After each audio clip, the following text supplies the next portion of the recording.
Magandang gabi po sa bawat isa. Narito po ang listahan na ating babanggitin para sa ating panalangin.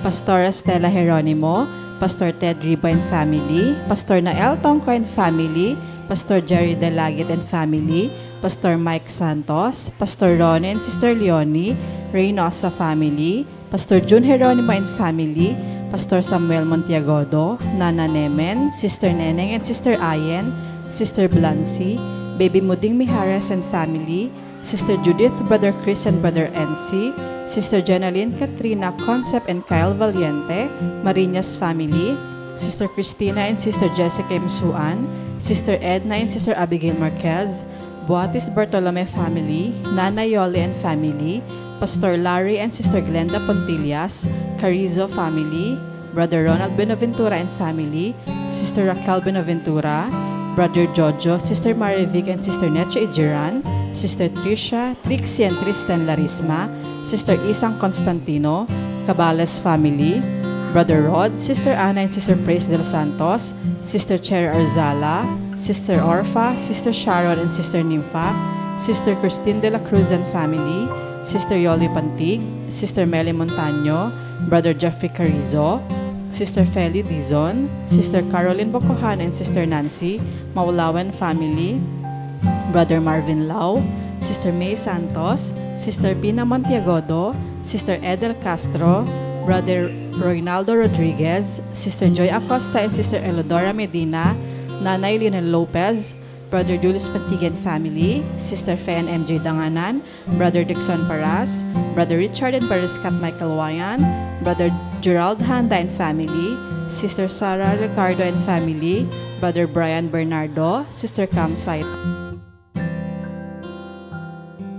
Kabatingan, Brother Gerald de la Cruz, Sister Nihal Abdul Rauf and Brother Alexander Mamao, Sister Cecilia de Sahagun, Brother Delio Larin, Sister D.Y. Apo and Family, Brother Francisco Fabiliar, Brother Sam Benisano, Sister Baby Arsabi and Sister Belen, Brother Jerry Lazara and Family, Sister Zea Callejo, Brother Vic Gutierrez and Family, Brother Francisco Senon, Baby Gavin Manzulin, Sister Lani Ramos, Sister Janet Abuel, Sister Hilary Ann Abuel, Baby Julian Chris Alfante, Sister Crescencia Ramos Rico, Nanay Gloria, Pastor Hener Ado, Brother Richard Elima, Dr. Frederick Lacson, Brother Ishmael and Brother Joaquin Ong, Baby Penelope Jane Leoncio, Brother Juanito Ramos, Sister Joanne May Ragusante, Brother Paul and Anthony Gutierrez and Family, Sister Philomena Togade, Sister Agam Cruz,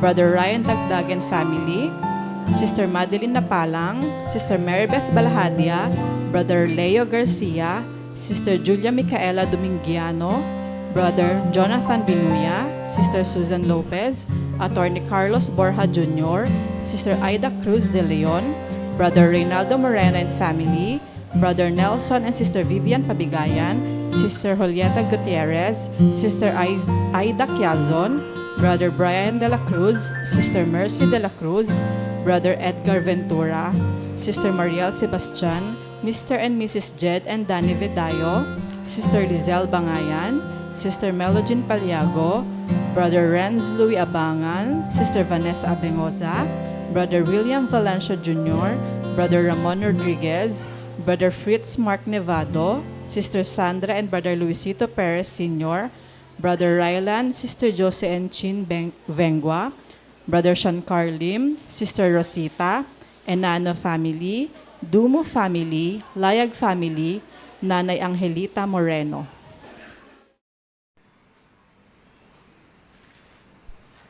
Muli, magandang gabi po sa inyo, mga kapatid ko sa Iglesia ng Piel at sa inyo, mga kapatid na sa Iglesia ng Pasuntamo. At sa inyo na lahat na nakikibahagi sa gawain ito. Magpatuloy po tayo sa ating panalangin at magbibigay po ako sa inyo ng banal na salita na mayroong pangako ng Panginoon. At ito po ay mababasa natin sa 1 chapter 14 sa verse 14. Ganito po ang sinasabi ng Panginoon. O kayo magsisingi ng anuman sa pangalan ko, ay yaon ang aking gagawin. So ito ay personal na sinabi ng Panginoon. Ito ay itinuro niya sa kanyang mga alagad, kung kayo'y magsisihingi ng anuman sa pangalan ko, ay yaon ang aking gagawin. Kaya nga po ang pamagat ng ating pag-aaralan ngayon sa pamagitan ng kanyang salita, ang pangalan ng Jesus ay makapangyarihan. Makapangyarihan po ang kanyang pangalan sapagkat ang pangalan ng Jesus ang nagligtas ng ating mga kaluluwa. At ang makapangyarihang pangalan ng Panginoon ay katugunan ng lahat ng ating mga pangailangan. Kaya ito po ang itinuro niya sa mga alagad. Ano man ang inyong hingin sa aking pangalan, yaon ang aking gagawin. At hindi lamang po sa mga alagad ito na kanyang ibinabahagi, kundi sa lahat po ng mga mananampalataya na tumanggap sa kanyang pangalan, ay kailangan po natin ang tagapagligtas at lahat ng pangailangan. Ang sabi dito ay katugunan ng kanyang pangalan. Kaya nga po, isa pang verse ang aking ibabahagi sa inyo tungkol sa kanyang pangalan. Sa 1:16-24, ang sabi ng Panginoong Jesus, hanggang ngayon wala pa kayong hinihingin sa pangalan ko. Kayo'y magsihingi at kayo'y tatanggap upang malubos ang inyong kagalakan. So, ang Panginoong Jesus ay naghihintay siya sa bawat isa sa atin. Ang sabi niya, hanggang ngayon wala pa kayong hinihingin anuman sa pangalan ko. Nang ibig sabihin ng Panginoong Jesus ay magsihingi kayo hanggang ngayon, hindi nyo pa hinihingin lahat sa ating pangalan. Kaya nga po, ang itinuro niya, hindi lang sa mga alagad, kundi sa ating mga mananampalataya. Ang sabi po ng Panginoon, kayo'y magsihingi at kayo'y tatanggap upang malubos ang inyong kagalakan. So, ang gusto ng Panginoon, tayo magkaroon ng lubos na kagalakan. Pero itinuro niya na tayo ay humingi sa kanyang pangalan. At ang kanyang pangako, kapag tayo humingi sa kanyang pangalan, tayo'y tatanggap upang malubos ang ating kagalakan. Kaya nga mga kapatid sa panahong ito, alam ng Panginoon, marami tayong pangailangan. Nangangailangan tayo ng kagalingan kung tayo'y nasa panahon na may karamdaman. Sa kanyang pangalan na makapangyarihan, may kagalingan. Nangangailangan tayo sa panahon ito, panahon ng kahirapan, kahirapan ng buhay, kahirapan ng mga pakikisama. Pero ang sabi niya ay humingi tayo sa kanyang pangalan upang tayo ay kanyang matugon at magkaroon tayo ng lubos na kagalakan. At paano po natin ito magagawa na tayo'y humingi sa kanyang pangalan? Number 1, ang panalangin.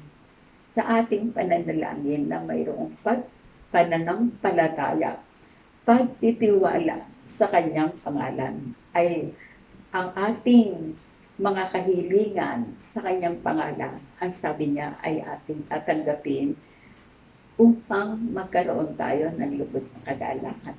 At hindi po ba na kapag tinatanggap natin ang katugunan ng ating mga panalangin, nagagalak tayo, lumalakas tayo, at patuloy tayo nagkakaroon ng pag-asa. Lalo na po sa panahong ito, maraming kahirapan sa buhay. Pero ibinigay po niya ang mga pangakong ito na anuman ating hingin sa kanyang pangalan, yaon ang kanyang gagawin.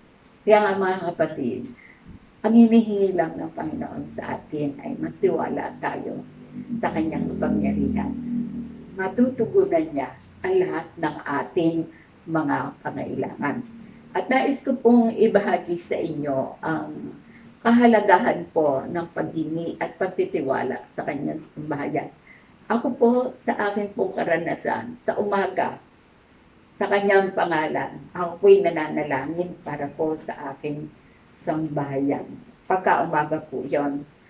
At pagka po tanghali, ako po'y nananalangin para po sa ating bansa na sa kanyang pangalan. Ako po ay nagtitiwala sa kapangyarihan ng pangalan ng Panginoon may katugunan siya anumang kahirapan na nagaganap sa ating bansa, anumang mga kasamaan, at kung tayo'y humihingi sa kanyang pangalan, sabi niya, yaon ang kanyang gagawin.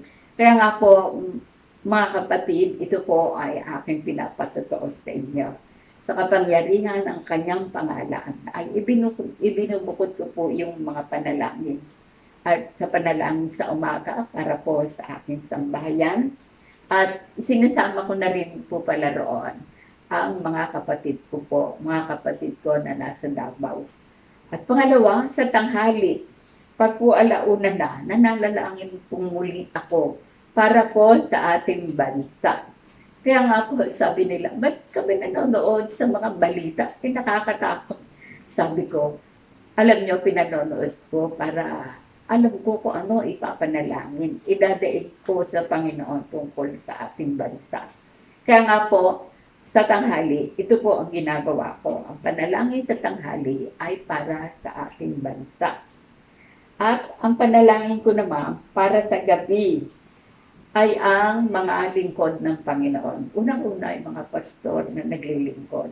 Sa gabi po, bago ako matulog, ipinapanalangin ko ang mga pastor. At gayon din, mga miyembro ng Pasong Tamo, mga kapatid sa Iglesia ng Pasong Tamo, at ang mga kapatiran sa Iglesia ng PL. Yun po ang aking ginagawa sa gabi bago po ako matulog. Alam nyo, ito pong kapangyarihan ng pangalang Jesus na darama ko po sa aking panalangin. Ito ang nagpapalakas sa akin. Sa aking pananalangin, sa kanyang pangalan ay nagbibigay sa akin ng kagalakan. At sa aking panalangin sa pangalang Jesus, bagamat may kahirapan, nadarama ko po ang malaking pag-asa sapagkat makapangyarihan ang pangalang Jesus. Kaya nga po mga kapatid, ito po'y binabahagi ko sa inyo. At marami nga pong nagugulat. Ako po ay malapit ng mag-84. Pero sa akin pong edad na ito, nakararanas po akong palagi ng kalakasan, kagalakan, kapayapaan. Ito po ang susi ng panalangin sa kapangyarihan ng pangalang Jesus. Kaya nga po mga kapatid, ay magkaisa tayo ng Espiritu sa panalangin na tayo humingi sa kanyang pangalan. At ang katapatan ng Panginoon sabi, ay itatanggap upang malubos ang inyong kagalakan. Ako nga po ay lubos na nagpapasalamat sa Panginoon. Pati yung aking mga binabible study matagal ng panahon, naaalala po ako. At pag ako'y naaalala, sila pa rin ang dumadalaw sa akin. At salamat sa Panginoon. Sa matagal na panahon, hindi po ako nila nalimutan. At nagpapatuloy po sila na ako ay kanilang alalahanin. Ano po ang susi nito? Yung panalangin sa pangalang Jesus na makapangyarihan. Kung paanong inaalaala tayo ng Panginoon. Nakakatuwa. Pati ang mga kapatid na aking nadala ng mabuting balita ay matagal ng panahon na ako'y dinalaw at inaalaala pala niya ako sa kanyang mga panalangin. Yung po ang kapangyarihan ng panalangin sa pangalang Jesus. Kaya nga, patuloy ko pong ibinabahagi sa inyo itong anuman ang ating hingin sa kanyang pangalan, yaon ang kanyang gagawin. At kapag ito ay ating inangkin at pinagtiwalaan, ako po'y nakadarama ng kalakasan, ng kagalakan, ng pag-asa sa buhay na walang hanggan at sa buhay na ito. Kaya purihin natin ang pangalan ng Panginoon, pagtiwalaan natin ang pangalan ng Panginoon, sapagkat ang pangalan ng Panginoon, ang pangalang Jesus, makapangyarihan, magpakailanman, at katugunan na lahat ng ating mga pangailangan. Magpatuloy po tayo sa ating panalangin. At ang sabi niya, ano man hingin natin sa kanyang pangalan, yaon ang kanyang gagawin. Tayo po ay manalangin. Panginoon, napupuri ako sa banal mong pangalan. Salamat sa katotohanan na ang pangalan niyo'y makapangyarihan magpakailanman. Salamat sa katotohanan na ang kapangyarihan nyo ay aming kaligtasan. Salamat sa banal niyong pangalan, katugunan ng lahat ng aming mga pangailangan. Maraming pong salamat, Amang Banal. Kaya nagpapatuloy po akong manalangin para po Ama sa mga kapatiran, sa Iglesia ng PL, sa Iglesia ng Pasuntamo. Kayo po ang nakakaalam ng kanilang pangailangan. Sa inyong pangalan ay aking hinihingi ang may karamdaman ay patuloy kayong magdala ng kagalingan. Sa inyong pangalan ay aking hinihingi ang mga nagigipit na mga kapatid ay inyong tulungan upang malagay sa kaluwagan. At sa kapangyarihan ng inyong pangalan, tulungan niyo kami magkakapatid sa panahon ito. Magkaisa kami ng Espiritu na magtiwala sa inyong banal na pangalan. Anuman ang aming pangailangan, salamat Ama sa inyong pangako. Sa inyong pangalan ay may katugunan ang lahat po ng aming mga pangailangan. Ama, ang lahat ng ito ay aking hinihingi at aking ipinagpapasalamat sa pangalan ni Jesus. Amen.